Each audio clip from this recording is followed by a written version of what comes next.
अस्सलाम वालेकुम दोस्तों, मैं हूं शेफ इरफान नवाज और आप देख रहे हैं इस वक्त यूट्यूब फैमिली।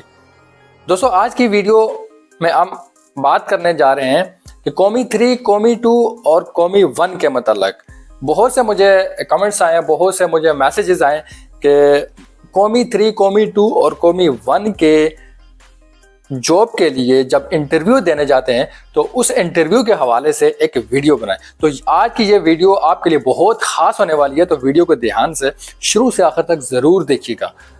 तो आज की वीडियो कौमी 3, कौमी 2 और कौमी 1 है, यानी कि कुक 3, कुक 2 और कुक 1, ये इसकी कैटेगरी होती है। इसको लेके इसकी जॉब के हवाले से जब इंटरव्यू लेने के लिए जब कोई जाता है इंटरव्यू देने के लिए, तो उसमें क्या क्या बेसिक सवालात पूछे जाते हैं, तो आपको क्या जवाब उनके देने होंगे और इसी के साथ आपकी जो बॉडी लैंग्वेज है, जो आपकी पर्सनल है, उसमें आपको क्या क्या मेंटेन करना होगा। ये तमाम जो आज की जो सवालात हैं, जो इंटरव्यू में आने वाले जो सवालात हैं, वो जब आपसे पूछे जाएंगे, इसके ऊपर हम बात करने लगे। तो दोस्तों मेरे इस चैनल को आप सब्सक्राइब कीजिएगा। वीडियो अगर अच्छी लगे तो वीडियो को लाइक, कमेंट, शेयर करना मत भूलिएगा। तो स्टार्ट करते हैं हम अपनी इस वीडियो को। तो दोस्तों अभी हम बात करने जा रहे हैं कौमी 3 यानी कुक 3, कुक 2 यानी कौमी 2, कौमी 1, इसके ऊपर हम बात करने जा रहे हैं। तो दोस्तों बात करने जा रहे हैं कि जब आप जाते हैं इंटरव्यू के लिए कौमी 3, कौमी 2, कौमी 1, इसमें आप एक बात याद रख लें कि कौमी 3 जो है उसके ऊपर इतने प्रेशराइज सवालात नहीं होते, उसके ऊपर इतने हैवी सवालात नहीं होते जो कि कौमी 1 के ऊपर होते हैं। इसकी एक कैटेगरी होती है। तो बेसिकली मैं आपको एक इस वीडियो में शॉर्टकट बता दूं कि जब आप किसी भी जगह पे, किसी भी होटल में, किसी भी रेस्टोरेंट में आप इंटरव्यू के लिए जाते हैं, सबसे पहले आपको अपने पर्सनल आपको खुद को देखना होगा। वो इस तरीके से कि सबसे पहले आपकी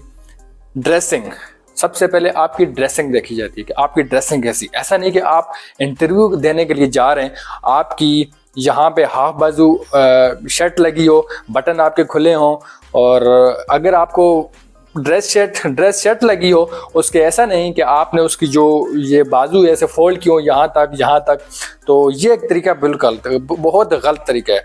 तो इसके लिए आपको जो अच्छी आपको ड्रेस है, ज़रूरी नहीं कि आप टाई पहन लें, ज़रूरी नहीं कि आप 3 पीस सूट पहन लें, बस इतना ज़रूरी है कि आप एग्जाम्पल अगर आप पैंट शर्ट पहनते हैं तो पैंट के साथ आपकी जो शर्ट है वो शर्ट आपकी पूरी एक ड्रेस शर्ट होनी चाहिए, उसके बटन क्लोज होने चाहिए, और उसके साथ आपकी क्लीन शेव।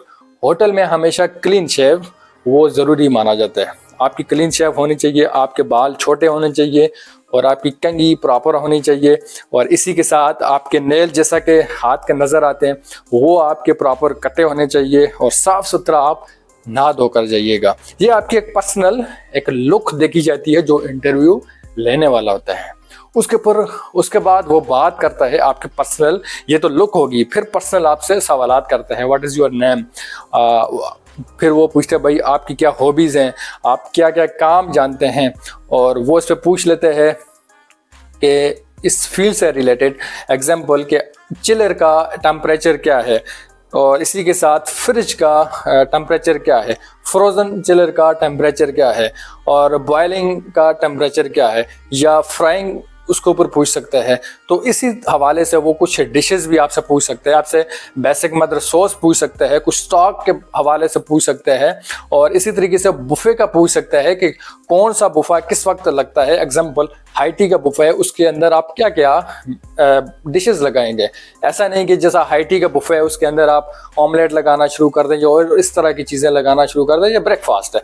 और इसी तरीके से ब्रेकफास्ट का पूछ सकते हैं कौन सी डिशेस आप उसमें लगा सकते हैं। और इसी तरीके से जैसा मिडनाइट मेन्यू होता है, नाइट का डिनर मेन्यू होता है, तो इस तरीके से आपसे वो तमाम सवालात पूछ सकते हो और आपको जज कर सकता है इंटरव्यू लेने वाला। तो इसी के साथ बात करते हैं, वो आपकी फैमिली बैकग्राउंड के भी बारे में पूछ सकता है कि आपके एग्जांपल पेरेंट्स, स्पेशली आपके फादर साहब वो क्या करते हैं, क्या जॉब करते हैं, और फैमिली बैकग्राउंड में वो पूछ सकते हैं आपके ब्रदर कितने हैं, क्या करते हैं, और इससे पहले आप क्या करते थे,